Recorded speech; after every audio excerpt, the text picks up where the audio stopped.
कहानी की शुरुआत होती है स्कॉटलैंड के एक RAF एयरबेस पर, जहां काफी तेजी से तैयारियां चल रही थी। एक फ्लाइट वहां लैंड करने वाली थी जिसे हाईजैक कर लिया गया था। इस सिचुएशन को संभालने के लिए कर्नल ड्रमंड को बुलाया गया। फिर जैसे ही वो बेस पर पहुंचा तो एक ऑफिसर ने उसे बताया कि उनका मानना था कि प्लेन का पायलट और को पायलट दोनों मर चुके थे, और साथ ही उन्हें ये खबर भी मिली थी कि प्लेन में कम से कम एक ऐसा इंसान मौजूद था जो जर्मन आतंकवादी वॉचलिस्ट में शामिल था। इसके बाद ड्रमंड कंट्रोल सेंटर की तरफ बढ़ा। वहां एक ऑफिसर प्लेन से संपर्क में था और लैंडिंग इंस्ट्रक्शंस दे रहा था, जबकि दूसरा ऑफिसर उनकी फ्लाइट पर नजर रखे हुए था। फिर कुछ ही देर बाद प्लेन रनवे पर उतर गया, लेकिन लैंडिंग काफी मुश्किल थी। लैंडिंग होते ही ड्रमंड ने अपने फौजियों से विजुअल कॉन्फर्मेशन मांगी और तुरंत प्लेन से संपर्क किया ताकि अंदर की सिचुएशन समझ सके। लेकिन तभी अचानक प्लेन के एक दरवाजे के पास थोड़ी हलचल दिखाई दी और अगले ही पल एक पैराशूट नीचे गिरा। तब फौजियों ने देखा कि एक छोटा लड़का उससे नीचे उतर रहा था।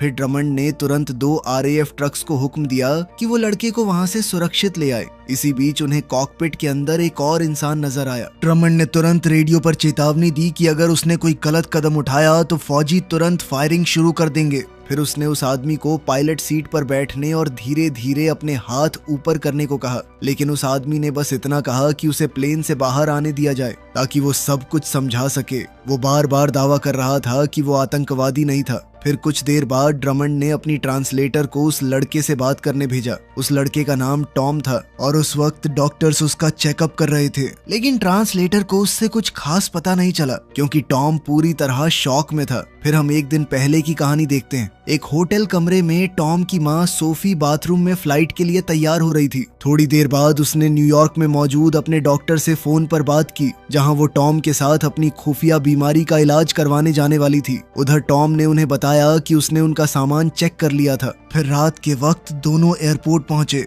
सोफी अपने बेटे से मिली और उसके बाद दोनों सिक्योरिटी चेक पार करके वेटिंग एरिया की तरफ बढ़ गए। लेकिन फ्लाइट से पहले सोफी वॉशरूम चली गई। वहां सोफी ने अपना दवाई का बैग खोला और एक सिरिंज में दवा भरने लगी। उसके बाद उसने बॉटल से कुछ पिया और तुरंत उस ड्रिंक का असर उसके शरीर पर दिखने लगा। फिर उसने वो सिरिंज अपने अंदर इंजेक्ट कर ली। उधर वेटिंग रूम में फरीद फोन पर बात कर रहा था। तभी टॉम उससे बात करने लगा। दोनों के बीच काफी अच्छी बातचीत हुई और फिर फरीद ने उससे पूछा कि उसकी माँ कहाँ थी। खैर कुछ देर बाद सोफी भी वहां आ गई और फिर दोनों प्लेन के अंदर जाकर अपनी सीट्स पर बैठ गए। इसी बीच मेन एयर होस्टेस कॉकपिट में गई और उसने पायलट और को पायलट बास्टियन से पूछा कि क्या उन्हें कॉफी चाहिए। उसके बाद वो कॉफी लेने के लिए एयर होस्टेस स्टेशन की तरफ बढ़ गई। फिर उसने 8 बॉल को फर्स्ट क्लास में बैठे एक बदतमीज पैसेंजर को हैंडल करने को कहा। खैर कुछ ही देर में प्लेन ने जर्मनी से टेक ऑफ किया और सीधे US की तरफ निकल पड़ा।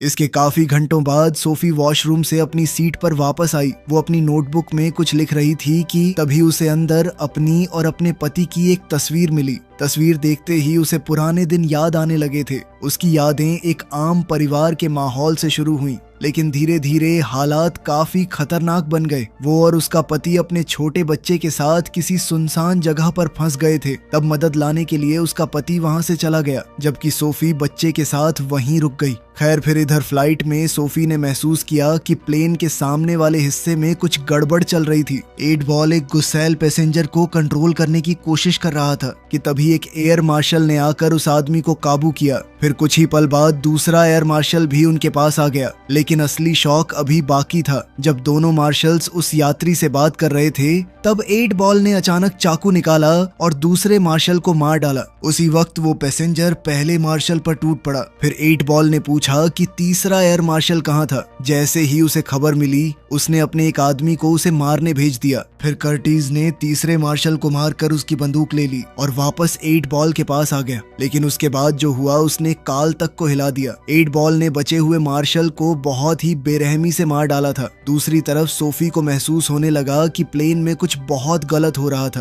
तभी अचानक 8 बॉल यात्रियों के पास वापस आया और सबको अपनी सीट्स पर बैठे रहने को कहा और साथ ही उनकी तरफ बंदूक तान दी। अगले ही पल उसके बाकी साथी भी सामने आ गए और सब यात्रियों को जबरदस्ती प्लेन के पिछले हिस्से की तरफ भेजने लगे। वहीं दूसरी ओर बर्ग कॉकपिट के पास गया और उसने दरवाजा खटखटाया। जैसे ही बस्टियन ने दरवाजा खोला तो बर्ग ने उसे बताया कि मैंने पहले ही पायलट को मार दिया है। इसके बाद हाईजैकर्स ने हैच खोला और पायलट की लाश को सीधे प्लेन के नीचे वाले लेवल में फेंक दिया। उसके बाद बर्ग ने यात्रियों के लिए ऐलान किया। उसने सबको बताया कि अब प्लेन उनके कब्जे में था और सब यात्रियों को हुक्म दिया कि वो अपने हाथ सामने वाली सीट पर रखें। उधर दाढ़ी वाला आदमी यूरी ब्लैक बॉक्स के पास गया और उसे रीप्रोग्राम करने लगा। काम खत्म होते ही उसने कॉकपिट में जाकर बर्ग को इसके बारे में बताया। फिर को पायलट ने ट्रेन का रूट मोड़ दिया। वहीं दूसरी तरफ टॉम अपनी माँ के लिए डर रहा था, मगर सोफी ने उसे शांत रहने को कहा। लेकिन फिर भी टॉम ने प्लेन का प्लान देखकर उसे एक ऐसी जगह बताई जहां वो धूप से बच सकती थी। इसी बीच कर्टिस फैरिड को सीट से उठाकर प्लेन के आगे की तरफ ले गया, जबकि कार्ल 8 बॉल को शांत करने की कोशिश कर रहा था। मगर तभी टॉम चुपके से अपनी सीट से निकल गया। अब सोफी भी तुरंत उसके पीछे भागने लगी, लेकिन 8 बॉल भी उनके पीछे आ गया और फिर उसने टॉम के सामने ही सोफी को गोली मार दी। ये देखकर बेचारा टॉम पूरी तरह टूट गया था। फिर 8 बॉल ने उस लड़के को पकड़ लिया, लेकिन कार्ल ने बीच में आकर टॉम को वापस उसकी सीट पर बैठा दिया और उसे वहीं चुपचाप बैठे रहने को कहा। फिर थोड़ी देर बाद बर्ग और कर्टिस कॉरिडोर में मिले और कर्टिस ने उसे बताया कि अभी क्या हुआ था। ये सुनते ही बर्ग सीधे 8 बॉल के पास पहुंचा और उसे चेतावनी दी कि अगर उसने दोबारा ऐसा कुछ किया तो वो उसे खुद मार डालेगा। लेकिन फिर भी उसने सोफी की मौत को बाकी यात्रियों के लिए एक धमकी की तरह इस्तेमाल किया। इसके बाद कहानी फ्लैशबैक में चली गई। हम देखते हैं कि सोफी अपने बच्चे के साथ गाड़ी में बैठी थी और अपने पति का इंतजार कर रही थी, जो मदद लाने गया था। काफी देर तक इंतजार करने के बाद सोफी खुद गाड़ी से बाहर निकली और जंगल के अंदर अपने पति के पैरों के निशान के पीछे चलने लगी। फिर कुछ देर बाद उसे एक सुनसान घर दिखाई दिया। उसे लगा शायद उसका पति अंदर हो, मगर जैसे ही वो घर के अंदर गई उसने जमीन पर खून देखा। वो उस खून का पीछा करते हुए बेसमेंट की तरफ बढ़ने लगी कि तभी अचानक एक वैम्पायर अंधेरे से बाहर निकला और उसके पीछे भागने लगा। बेचारी सोफी ने किसी तरह बेसमेंट में खुद को बंद कर लिया, लेकिन अंदर जाकर उसके होश उड़ गए क्योंकि वहां उसका पति मरा हुआ पड़ा था। उसी वक्त वो वैम्पायर बेसमेंट की खिड़की तोड़कर अंदर घुसने की कोशिश करने लगा। सोफी ने उसे रोकने की कोशिश की, लेकिन फाइट के दौरान वैम्पायर ने उसे काट लिया और अगले ही पल सूरज की रोशनी पड़ते ही वो वैम्पायर जलकर मर गया। फिर अचानक सोफी की आंख खुली और वो वापस प्लेन में थी और अब भी जिंदा थी। फिर कुछ देर बाद सोफी को प्लेन के होल्ड एरिया से कुत्तों की आवाजें सुनाई दी तो वो हैच के जरिए नीचे उतर गई। उधर बर्ग फरीद और 2 आदमियों को जबरदस्ती एक आतंकी मैसेज पढ़ने पर मजबूर कर रहा था। इधर होल्ड में कर्टिस और यूरी बॉम्ब बनाने के लिए सामान ढूंढने नीचे आए थे कि तभी सोफी एक गाड़ी के नीचे छुप गई। जल्द ही यूरी बॉम्ब सेट करने लगा। उसी वक्त सोफी एक कुत्ते तक जा पहुंची और उसका खून पीने लगी। वो कुत्ता इतनी जोर जोर से आवाजें करने लगा कि यूरी परेशान हो गया और वापस होल्ड एरिया में आ पहुंचा। लेकिन जैसे ही उसे गाड़ी के पीछे छुपी सोफी दिखी तो सोफी तुरंत उस पर टूट पड़ी और उसे मार डाला। उसी वक्त फरीद भी पैसेंजर्स के बीच आ गया और सीधा टॉम के बगल में जाकर बैठ गया। दूसरी तरफ सोफी का शरीर तेजी से वैम्पायर फॉर्म में बदलने लगा था। उसे महसूस हुआ कि उसके दांत बाहर निकल रहे थे। वो तुरंत अपनी दवाई ढूंढने लगी और इंजेक्शन तैयार करने लगी। लेकिन तभी उसने बर्ग को यूरी से बात करते सुना। बर्ग कह रहा था कि जंप में सिर्फ 10 मिनट बचे थे। ये सुनते ही सोफी वापस यूरी की लाश के पास गई और उसका खून पीने लगी। इससे उसका शरीर और भी तेजी से बदलने लगा। फिर वो धीरे धीरे प्लेन के मेन सेक्शन की तरफ लौट आई। उधर हाईजैकर्स ने यात्रियों से झूठ बोला कि अगर किसी ने अपनी सीट छोड़ी तो वो जहरीली गैस रिलीज कर देंगे। उसके बाद सब होल्ड एरिया में गए जहां उन्हें यूरी की लाश मिली। उसके पास एक कुत्ता खड़ा था जिसे सोफी ने जानबूझकर छोड़ दिया था ताकि ऐसा लगे कि यूरी को उस कुत्ते ने मारा था। इसी बीच सोफी प्लेन के पिछले हिस्से में टॉम को लेने के लिए पहुंच गई थी। उसे देखते ही यात्री घबरा गए और उन्हें लगा कि अब गैस रिलीज हो जाएगी। खैर सोफी टॉम को लेकर कॉकपिट की तरफ बढ़ गई, लेकिन वहां पहुंचकर उन्हें पता चला कि पायलट्स पहले ही प्लेन छोड़कर जा चुके थे। फिर सोफी वापस यात्रियों के पास आई। उसने पूछा कि किसी को प्लेन उड़ाना आता है क्या? इस पर एक आदमी ने कहा कि मैं ट्राई कर सकता हूँ। फिर वो सोफी के साथ कॉकपिट में चला गया। अब जैसे ही दोनों अंदर गए तो सोफी ने फरीड के पहुंचने से पहले कॉकपिट का दरवाजा लॉक कर दिया। उधर हाईजैकर्स स्कूबा गियर पहनकर प्लेन से कूदने की तैयारी कर रहे थे। साथ ही बर्ग उस आदमी के संपर्क में था जो समुद्र में उन्हें पिकअप करने वाला था। वहीं कॉकपिट के अंदर सोफी का शरीर और भी खतरनाक तरीके से बदल रहा था, जिसे देखकर टॉम भी डरने लगा। तभी उस आदमी को समझ आया कि प्लेन ऑटो पायलट पर चल रहा था। इसके बाद सोफी ने सिक्योरिटी मॉनिटर में हाईजैकर्स को देखा और उस आदमी से कहा कि हाईजैकर्स के कूदने तक इंतजार करे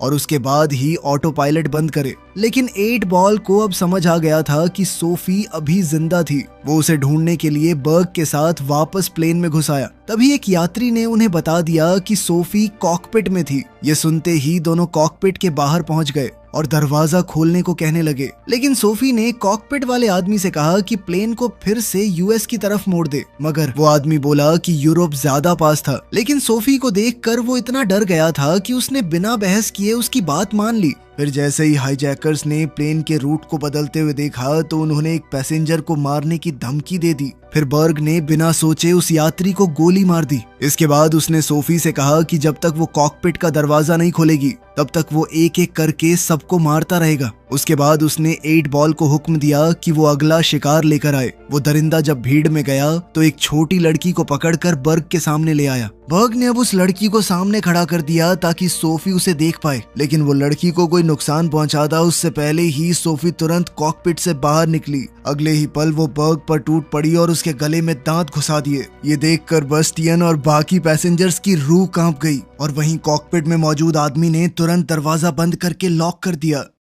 इधर सोफी ने बर्ग का खून पीना खत्म किया और फिर बाकी हाईजैकर्स के पीछे भागी। सब डरकर होल्ड एरिया की तरफ भागने लगे, लेकिन असली मौत का खेल अब शुरू हुआ। बर्ग का शरीर भी धीरे धीरे बदलने लगा था। फिर जैसे ही सोफी ने उसकी आवाज सुनी तो वो तुरंत वापस आई और उसका खात्मा कर दिया। इधर 8 बॉल ये सब अपनी आंखों से देख रहा था। उसके बाद सोफी कॉकपिट के दरवाजे के पास गई और टॉम को बोला कि वो दरवाजा बिल्कुल न खोले, क्योंकि वही उसके लिए सबसे सुरक्षित जगह थी। फिर वो वॉशरूम में चली गई, जहां शीशे में उसने देखा कि उसकी ट्रांसफॉर्मेशन कितनी ज्यादा बढ़ चुकी थी। दूसरी तरफ हम देखते हैं कि 8 बॉल ने सोफी का बैग चेक किया और कुछ देर बाद वो उसकी नोटबुक लेकर बाकी हाईजैकर्स के पास लौट आया। नोटबुक पढ़कर उसने सबको बताया कि सोफी असल में एक वैम्पायर थी, लेकिन कार्ल ने अपनी आंखों से कुछ नहीं देखा था। इसलिए जब बाकी लोग सोफी के हमलों के बारे में बताने लगे तो उसने किसी की बात पर यकीन नहीं किया। वो ज्यादा परेशान 8 बॉल की भयानक सोच से था।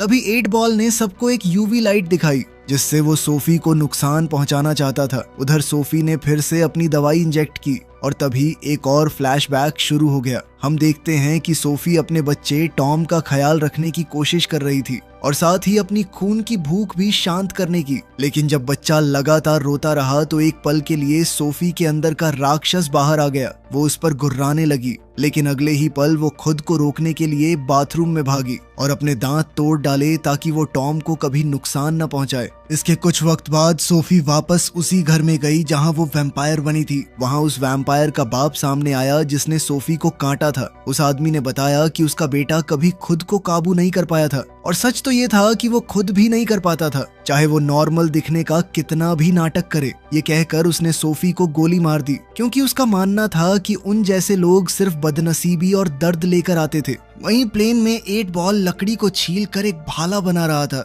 जबकि बाकी हाईजैकर्स इस बात पर बहस कर रहे थे कि अब आगे क्या करना है। तब कार्ल ने बैस्टियन को समझाया कि हमारे पास बस एक ही तरीका है, किसी भी तरह कॉकपिट में घुसकर प्लेन को सही रूट पर लाना होगा। वहीं इसी बीच टॉम कॉकपिट से बाहर आ गया। अंदर मौजूद आदमी उसे रुकने के लिए चिल्लाता रहा, लेकिन टॉम ने किसी की नहीं सुनी। उसने किसी तरह वॉशरूम का दरवाजा खोलकर अपनी माँ को बाहर निकाला और जैसे ही कॉकपिट वाले आदमी ने उन्हें देखा तो उसने तुरंत खुद को वापस कॉकपिट में बंद कर लिया। उसी वक्त सोफी भी धीरे धीरे उठने लगी और सीधा 8 बॉल की तरफ बढ़ी, मगर 8 बॉल पहले से तैयार खड़ा था। उसके हाथ में लकड़ी का स्टेक और यूवी लाइट थी। अगले ही पल उसने यूवी लाइट सोफी पर डाली, जिससे उसकी त्वचा जलने लगी और वो दर्द से बेहोश होकर गिर पड़ी। ये देखकर 8 बॉल ने बाकी हाईजैकर्स को हुक्म दिया कि वो प्लेन का कंट्रोल वापस लें, जबकि वो खुद पीछे रुक गया ताकि ये समझ सके कि सोफी असल में थी क्या। तभी उसे एक सिरिंज मिली। अब वो उसमें सोफी का खून भरने लगा। अब जैसे ही वो लकड़ी के स्टेक से सोफी को मारने वाला था, तभी टॉम वहां पर आ गया और 8 बॉल पर बंदूक तान दी। लेकिन वो दरिंदा बिल्कुल नहीं डरा। वो धीरे धीरे टॉम की तरफ बढ़ने लगा और जैसे ही उसने बंदूक पकड़ने की कोशिश की, अचानक से ट्रिगर दब गया और अगले ही पल प्लेन की खिड़की टूट गई। इस वजह से कैबिन का प्रेशर अचानक गिर गया और पूरा प्लेन जोर जोर से हिलने लगा। उधर कॉकपिट में बेस्टियन ने सबको सावधान किया कि ऑक्सीजन सिर्फ 10 मिनट के लिए बची थी और अगर प्लेन को जल्दी नीचे नहीं लाया गया तो सब मारे जाएंगे। इसी बीच हम देखते हैं कि सोफी ने टॉम को ऑक्सीजन मास्क तक पहुंचाया। फिर उसने जल्दी से बंदूक उठाई और 8 बॉल को गोली मार दी। इसके बाद 8 बॉल वहां से भागने लगा। दूसरी तरफ हम देखते हैं कि कॉकपिट में मौजूद आदमी एक साथ दरवाजा पकड़कर और ऑक्सीजन मास्क तक पहुंचकर खुद को बचा नहीं पाया और बेहोश हो गया। बस इसी मौके का फायदा उठाकर हाईजैकर्स वापस कॉकपिट के अंदर घुस गए थे। उधर सोफी टॉम को लेकर यात्री वाली साइड आई और उसे फारिद के हवाले कर दिया, मगर तभी अचानक प्लेन और भी नीचे गिरने लगा, लेकिन सोफी सीधे 8 बॉल के पीछे निकल पड़ी। फिर कुछ देर बाद उसने उसे एक बुलेट प्रूफ कार के अंदर छुपा हुआ पाया। अब सोफी ने उस पर कई गोलियां चलाई पर कोई असर नहीं हुआ और फिर 8 बॉल ने कुछ ऐसा किया जिसने सोफी को भी डरा दिया। उसने सिरिंज उठाई और अचानक सोफी का खून खुद के अंदर इंजेक्ट कर लिया। सोफी उसे रुकने की भीख मांगती रही, लेकिन अब बहुत देर हो चुकी थी। अगले ही पल 8 बॉल का शरीर भी बदलने लगा। तब सोफी को समझ आ गया कि उसे रोकने का सिर्फ एक ही तरीका बचा था। अब वो तुरंत माचिस और शराब ढूंढने लगी। फिर वो वापस कार के पास आई और पूरी शराब अंदर डाल दी। फिर अगले ही पल उसने आग लगा दी और 8 बॉल जिंदा जलने लगा। तब आग की रोशनी में सोफी को उस पुराने वैम्पायर की बातें याद आईं कि उन जैसे राक्षसों को अपनी बुराई दुनिया में फैलने नहीं देनी चाहिए। फिर सोफी ने 8 बॉल का चेहरा बार बार कुचलना शुरू कर दिया, लेकिन आखिरी वार से पहले 8 बॉल ने उससे एक बात कही। उसने कहा कि वो कभी अपने अंदर के राक्षस को काबू नहीं कर पाएगी। इसके कुछ देर बाद प्लेन आखिरकार स्टेबल हो गया, लेकिन हाईजैकर्स ने देखा कि होल्ड एरिया में आग लगी थी। वो नीचे जाने ही वाले थे कि तब तक सोफी किसी तरह आग पर काबू कर चुकी थी और वापस प्लेन के अंदर घुस रही थी। लेकिन जैसे ही हाईजैकर्स ने उसे देखा तो उन्होंने तुरंत फायरिंग शुरू कर दी। ये देखकर सभी यात्री बुरी तरह घबरा गए और सब आगे की तरफ भागने लगे। उन्हीं में फारिड भी था जो टॉम को लेकर भाग रहा था। मगर बाद में हाईजैकर्स जब वापस बुलेट प्रूफ कार के पास पहुंचे तो उन्होंने देखा कि 8 बॉल अभी भी जिंदा था, लेकिन अगले ही पल वो अचानक कर्टिस पर टूट पड़ा और उसका खून पीने लगा। फिर वो कार से बाहर निकला और बाकी लोगों के पीछे भागने लगा। उधर सोफी ने होल्ड एरिया का दरवाजा बंद कर दिया था। तभी उसे टॉम की आवाज सुनाई दी जो चिल्लाकर कह रहा था, ये सब लोग मुझे मारना चाहते हैं। लेकिन फरीड ने तुरंत कहा कि वो उसे कोई नुकसान नहीं पहुंचाएंगे। लेकिन बाकी पैसेंजर ऐसा ही सोच रहे थे, क्योंकि उसी वक्त एक पैसेंजर ने सोफी पर गोली चला दी। ये देखते ही सोफी उस पर टूट पड़ी। बाकी लोग उसे रोकने की कोशिश करने लगे, लेकिन वो सबको झटके से हटाकर सीधे फारिद की तरफ बढ़ने लगी। लेकिन फिर टॉम ने किसी तरह उसे समझाया और फारिद को न मारने के लिए मना लिया। लेकिन इतने में उस दूसरे पैसेंजर ने उस पर बंदूक तान दी थी। लेकिन तभी सोफी को होल्ड एरिया से दूसरे वैम्पायर्स की आवाजें सुनाई दी। उसे समझ आ गया था कि अगर वो वापस प्लेन में आ गए तो सब खत्म हो जाएगा। अगले ही पल वो नीचे भागी और 8 बॉल को एक दरवाजे के पीछे बंद करने की कोशिश करने लगी। फरीद भी उसकी मदद के लिए नीचे आ गया, लेकिन 8 बॉल ने तुरंत उसे काट लिया। तभी दूसरे आदमी ने 8 बॉल को गोली मार दी जब वो दरवाजा तोड़कर बाहर निकलने लगा था। लेकिन अब फारिद जख्मी हो गया था और फिर सोफी को एक बहुत ही मुश्किल फैसला लेना पड़ा। उसने तुरंत फारिद का हाथ काट डाला ताकि इन्फेक्शन उसके पूरे शरीर में न फैल सके। इसी बीच नीचे से कर्टिस, जो पूरी तरह से वैम्पायर बन चुका था, प्लेन में घुसने की कोशिश कर रहा था। लेकिन सोफी ने किसी तरह कर्टिस और 8 बॉल दोनों को खत्म कर दिया और एयर होस्टेस को वैम्पायर बनने से बचा लिया। उसके बाद वो वापस यात्रियों के पास गई जहां उसे बस्टियन मिला। फरीद भी सबको समझा रहा था कि सोफी उनकी मदद कर रही थी। फिर सोफी बस्टियन को लेकर कॉकपिट में गई। वहां बस्टियन ने बताया कि फ्यूल बहुत कम बचा है और उन्हें जल्दी से पास में एयरपोर्ट ढूंढकर लैंडिंग करनी पड़ेगी। इसके बाद फरीद और टॉम ने सोफी को समझाया कि वो कॉकपिट के नीचे वाली अंधेरी जगह में चली जाए, जबकि फरीद खुद बस्टियन के साथ वहीं रुक गया। फिर कुछ देर बाद जैसे ही पायलट का संपर्क पास के RAF एयरबेस से हुआ तो उसने उन्हें बताया कि प्लेन हाईजैक हो गया था, लेकिन उन्होंने जैसे तैसे हाईजैकर्स को हराकर कार्गो होल्ड में बंद कर दिया था। वहीं दूसरी तरफ टॉम अपनी माँ की दवाई ढूंढने के लिए ऊपर चला गया और तभी यात्रियों को होल्ड एरिया से वैम्पायर्स की खौफनाक आवाजें सुनाई देने लगी। उनमें से एक जख्मी पैसेंजर, जो कि वैसे भी मरने ही वाला था, खुद वैम्पायर्स के पास चला गया। उसने 8 बॉल को आजाद कर दिया और खुद को काटने के लिए बोला। लेकिन 8 बॉल ने तो उसकी तरफ देखा तक नहीं। वो सीधे भागकर बाकी यात्रियों पर टूट पड़ा। सोफी और फारिड ने देखा कि हर तरफ सिर्फ चीखें और खौफनाक मंजर था और बाकी यात्री जान बचाने के लिए कॉकपिट का दरवाजा तोड़ने की कोशिश कर रहे थे, मगर बेस्टियन ने कॉकपिट का दरवाजा खोलने से सीधे मना कर दिया। तब सोफी को समझ आ गया था कि प्लेन को लैंड करवाना बहुत खतरनाक होगा, क्योंकि अगर वैम्पायर्स बाहर निकल गए तो सब बर्बाद हो जाएगा। लेकिन फरीद का मानना था कि उन्हें प्लेन लैंड करना चाहिए और उसके बाद उसे बॉम्ब से उड़ा देना चाहिए। बस इसी प्लान के साथ वो दोनों फ्यूल टैंक के पास गए ताकि बॉम्ब सेट कर सके। अब वहां उन्हें डेटोनेटर तो मिल गया, लेकिन टाइमर मिसिंग था। हालात समझते हुए सोफी खुद को कुर्बान करने को तैयार हो गई। उसने कहा कि जब सब प्लेन से बाहर निकल जाएंगे तब वो खुद ब्लास्ट करेगी। लेकिन टॉम अपनी माँ को मरने के लिए छोड़ने को तैयार नहीं था। अगले ही पल वो यूवी लाइट लेकर होल्ड एरिया की तरफ भाग गया ताकि हाईजैकर्स का टाइमर ढूंढ सके। नीचे पहुंचते ही वैम्पायर्स उसके पीछे पड़ गए, लेकिन टॉम किसी तरह सबसे बचता हुआ आगे बढ़ता रहा। आखिरकार उसे सही टाइमर मिल गया और वो लेकर कॉकपिट की तरफ लौटने लगा। लेकिन तभी वैम्पायर्स ने उस पर हमला कर दिया और उसके हाथ से यूवी लाइट गिर गई। इधर कॉकपिट से सोफी यह सब देख रही थी और अगले ही पल वो टॉम को बचाने के लिए भाग पड़ी। जाने से पहले उसने बैस्टियन से पूछा कि प्लेन सही डायरेक्शन में जा रहा है ना। बैस्टियन ने बताया कि प्लेन ऑटो पायलट पर है और अब एयर ट्रैफिक कंट्रोल वालों की मदद से कोई भी सुरक्षित लैंडिंग करवा पाएगा। तब सोफी फेरिड की तरफ मुड़ी और उससे वादा लिया कि वो हमेशा टॉम का ख्याल रखेगा। उसके बाद उसने बास्टियन का खून पीना शुरू कर दिया, क्योंकि वो जानती थी कि अब वो पूरी तरह वैम्पायर बनने वाली थी। दूसरी तरफ टॉम को वैम्पायर्स ने घेर लिया था। तभी 8 बॉल ने उसकी चीख सुन ली और उसे अपना शिकार बनाने का ऐलान कर दिया। लेकिन उसके टॉम तक पहुंचने से पहले ही सोफी उस पर टूट पड़ी और फिर होल्ड एरिया में दोनों वैम्पायर्स के बीच खतरनाक फाइट शुरू हो गई। फाइट के दौरान 8 बॉल ने सोफी को काट लिया, लेकिन तब टॉम को एक खतरनाक आइडिया आया। उसने होल्ड का दरवाजा खोलकर प्रेशर ब्लास्ट करने का प्लान बनाया ताकि सोफी 8 बॉल को बाहर धकेल सके।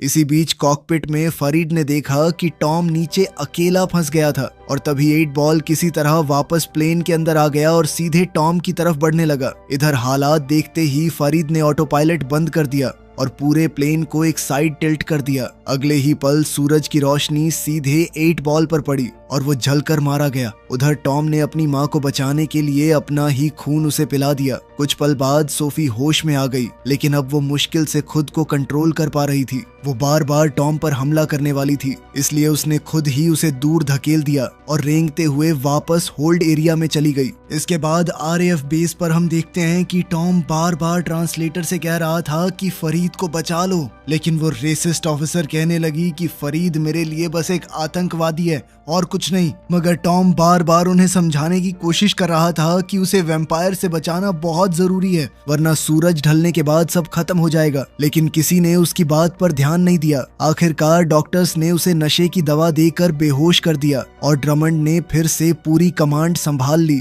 उसने अपने फौजियों को रुकने का हुक्म दिया, जबकि प्लेन के अंदर वैम्पायर्स बची हुई लाशों पर टूट पड़े थे। दूसरी तरफ फौज लगातार फरीद से संपर्क करने की कोशिश कर रही थी। वो उसे खुद को फौज के हवाले करने को कह रहे थे, लेकिन कोई भी उसकी बात समझ नहीं पा रहा था। फरीद बार बार उन्हें सावधान करता रहा, लेकिन किसी ने उसकी मिन्नतें नहीं सुनी और फिर फौज ने उस पर फायरिंग कर दी। उसके बाद फौजी प्लेन के अंदर जा घुसे और फरीद को बाहर खींच लाए ताकि वो प्लेन ब्लास्ट न कर सके। लेकिन उन्हें बिल्कुल अंदाजा नहीं था कि अंदर उनका सामना किससे होने वाला था। उधर टॉम को हॉस्पिटल ले जाया जा रहा था, लेकिन रास्ते में ही उसने वो दवा उठाई जो उसके लिए रखी गई थी और पैरामेडिक को इंजेक्ट कर दिया। फिर उसने अपना टेडी बेयर उठाया और चलती गाड़ी से सीधे बाहर कूद गया। अगले ही पल वो पूरी तेज रफ्तार से प्लेन की तरफ भागने लगा। दूसरी तरफ फौजी जैसे ही प्लेन के अंदर घुसे तो वैम्पायर्स ने उन पर हमला कर दिया। फरीद उन्हें सावधान करता रहा, लेकिन अब बहुत देर हो चुकी थी। मगर कुछ पल बाद फरीद ने ट्रक के पीछे से टॉम को देखा। वो उसे आवाज देता रहा, लेकिन टॉम तक उसकी आवाज पहुंच ही नहीं पाई। जैसे ही टॉम प्लेन के पास पहुंचा तो उसने अपनी माँ को एक फौजी का खून पीते हुए देखा।